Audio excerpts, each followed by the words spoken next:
Perkenalkan, nama saya Febriana Tinambunan dengan NIM 19020164042 dari Prodi Administrasi Publik A, Angkatan 2019, Fakultas Ilmu Sosial dan Ilmu Politik, Universitas Mula Warman.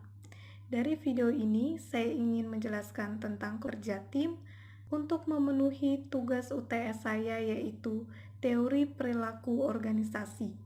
Baik, yang pertama saya akan menjelaskan tentang pengertian kelompok kerja dan kerja tim. Kelompok kerja.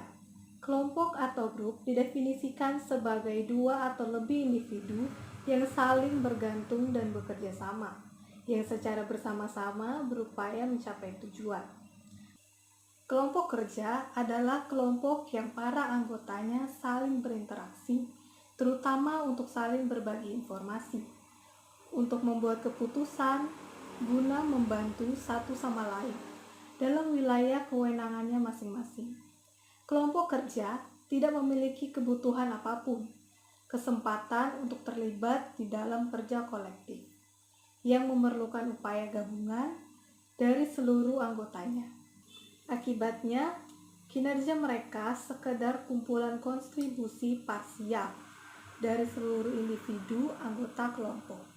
Tidak ada energi positif yang menciptakan tingkat kinerja keseluruhan yang lebih besar ketimbang totalitas input yang mereka berikan. Selanjutnya, kerja tim. Kerja tim adalah kelompok yang usaha-usaha individualnya menghasilkan kinerja yang lebih tinggi daripada jumlah masukan individual. Menurut Stephen Timothy, hal ini memiliki pengertian bahwa kinerja yang dicapai oleh sebuah tim lebih baik daripada kinerja per individu dari suatu organisasi. Tim kerja menghasilkan sinergi yang positif melalui usaha yang terkoordinasi. Usaha-usaha individual mereka menghasilkan satu tingkat kinerja yang lebih tinggi daripada jumlah masukan individual. Penggunaan tim secara ekstensif menghasilkan potensi bagi sebuah organisasi untuk membuahkan banyak hasil yang lebih besar tanpa peningkatan masukan. Kinerja tim akan lebih unggul daripada kinerja individu jika tugas yang harus dilakukan menuntut keterampilan ganda. Baik, selanjutnya saya akan menjelaskan yang kedua, yaitu perbedaan kelompok dan tim. Menurut Stephen P. Robbins, melakukan perbedaan antara kelompok kerja dan tim kerja berdasarkan 4 variabel. Yang pertama yaitu sasaran. Di bagian kelompok, saling berbagi informasi, saling membantu membuat keputusan kinerjanya masing-masing. Sedangkan di bagian kelompok tim, kebutuhan kerjanya kolektif, saling membantu demi usaha bersama. Yang kedua, sinergi. Di bagian kelompok, bersifat netral dan kadang negatif. Sedangkan di bagian tim bersifat positif melalui usaha yang terkoordinasi. Yang ketiga, akuntabilitas. Di bagian kelompok, di dalamnya individu tidak saling melengkapi, sedangkan di bagian tim, di dalamnya bersifat individu dan saling melengkapi. Yang keempat, keahlian. Di dalam kelompok, dia acak dan jarang, sedangkan di dalam tim saling mengganti. Kelompok dan tim bukan merupakan hal yang sama persis. Ada perbedaan antara kelompok kerja dan tim kerja. Kelompok kerja berinteraksi untuk berbagi informasi dan saling membantu membuat keputusan kinerja masing-masing, bukan dalam rangka kebutuhan kinerja kolektif dalam usaha bersama. Juga tidak ada sinergi positif, kecuali semata-mata merupakan sajian aktif dari kontribusi individu dari anggota kelompok tersebut. Tim kerja menghasilkan sinergi positif melalui usaha yang terkoordinasi. Usaha individu memberikan tingkat kinerja lebih besar daripada jumlah individu tersebut. Tim dibentuk manajemen untuk mencari sinergi positif yang membuat mereka meningkatkan kerja. Penggunaan tim yang ekstensif menciptakan potensi bagi organisasi untuk menghasilkan output yang lebih besar tanpa peningkatan dalam input. Baik, selanjutnya saya akan menjelaskan yang ketiga, yaitu jenis-jenis tim. Tim dapat diklasifikasikan berdasarkan sasarannya. Bentuk yang paling umum digunakan dalam organisasi atau perusahaan. Yang A, tim pemecahan masalah. Dalam memecahkan masalah, tim anggota berbagi ide atau memberikan saran tentang bagaimana proses bekerja dan metode bisa ditingkatkan.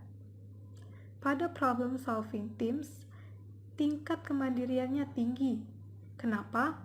Karena jika masalah telah terselesaikan, satu dengan yang lain sudah tidak ada hubungan.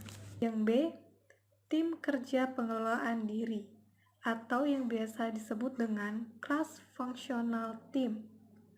Cross-functional teams adalah sarana efektif untuk memungkinkan orang dari daerah yang beragam dalam sebuah organisasi atau bahkan antara organisasi untuk pertukaran informasi, pengembangan ide-ide baru, dan memecahkan masalah serta berkoordinasi proyek-proyek yang kompleks. Yang C, tim kerja pengelolaan diri atau yang bisa disebut dengan self-managed work.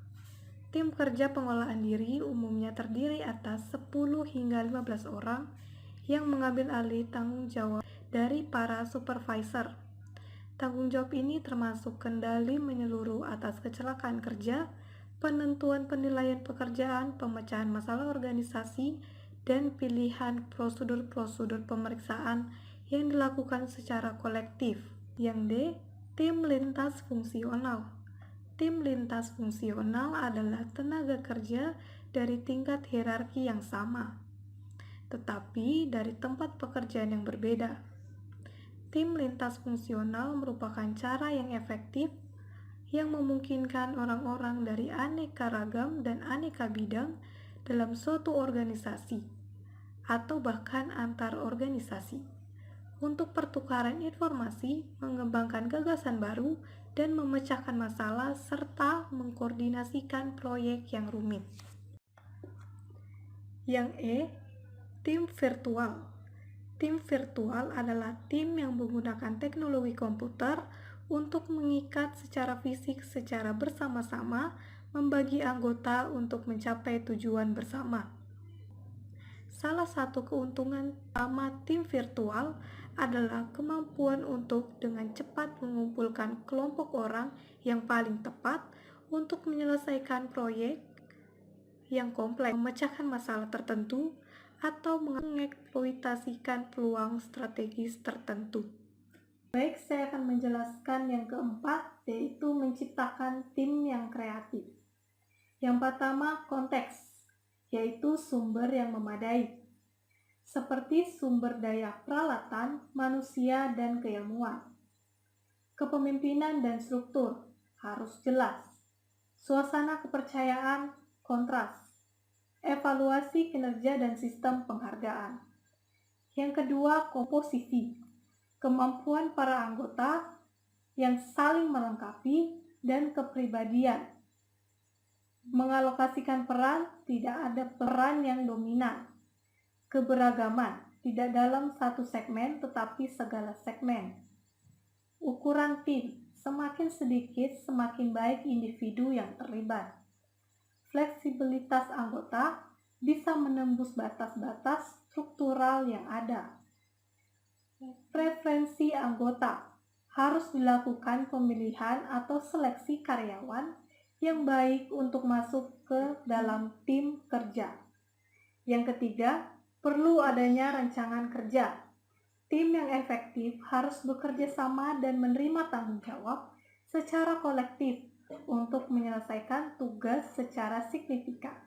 Yang keempat, harus memahami proses, tujuan umum, tujuan khusus, efektivitas tim seperti jangka waktu tim dan watak tim. Tingkat konflik harus diukur.